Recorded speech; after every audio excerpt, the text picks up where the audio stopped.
Hello, my name is Grace Queen, and today we're going to be talking and discussing about the commonly known Aesop's fable, The Man and the Serpent. Imagine touching a hot stove. The burn will heal eventually, but you will never forget the painful and the memories that come with getting hurt, and that will help you avoid getting hurt in the future. Emotional and mental injuries are quite similar. Emotional and mental and physical injuries will happen throughout your lifetime, no matter what. As a sophomore in college and someone who has personally lived through the experiences that we will talk to about today, let's continue on. Forgiveness can heal past injuries, but the memories of those injuries will never be erased, and they will continue to affect people's lives. At this time, I will give you two examples.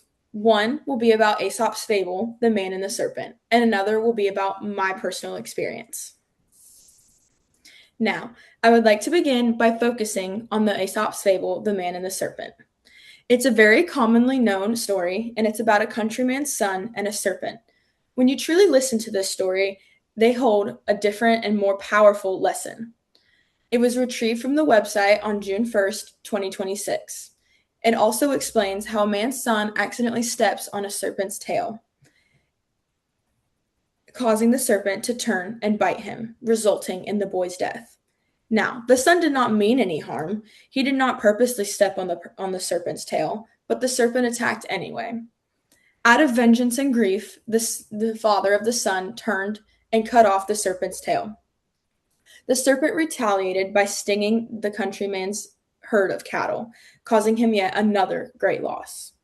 They continued like this until one day the farmer and countryman brought the serpent food and honey and said, "Let's forget and forgive.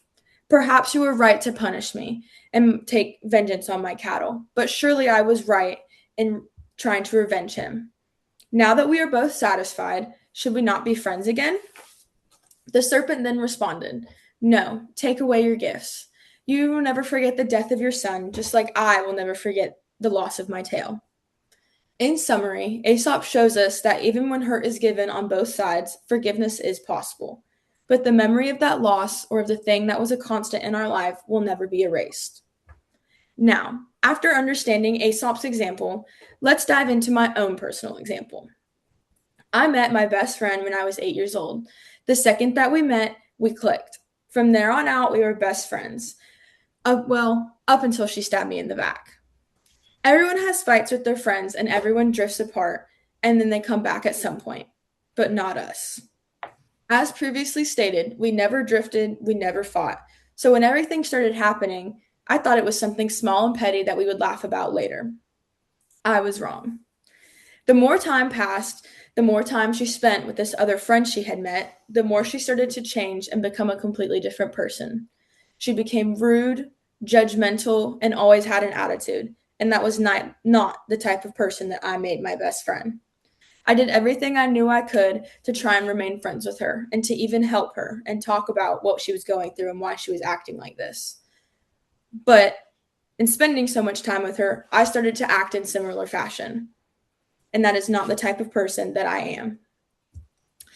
Everything fell apart when I found out that she had been lying to my face for months about something that I had confided in her with.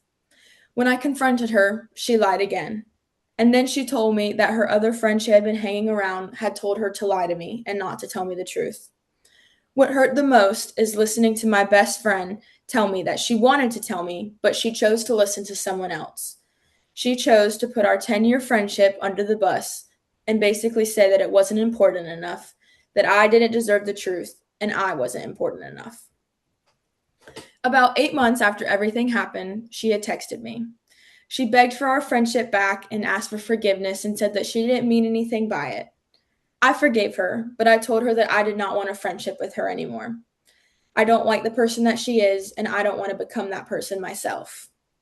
Even though I had found it in my heart to forgive her for what she had done to me, I still haven't forgotten the feeling of what I felt and the acts of what she did. Finding out that your best friend lied to your face for 3 months and the feeling of losing that one person who isn't blood, that is a constant in your life, made me feel little. I learned after that incident that a tree falls the way it leans. I promised myself that I would never interact with people like that again, people who bring you down, who lie, and manipulate. My story has nowhere near the same amount of weight as a farmer countryman losing his son.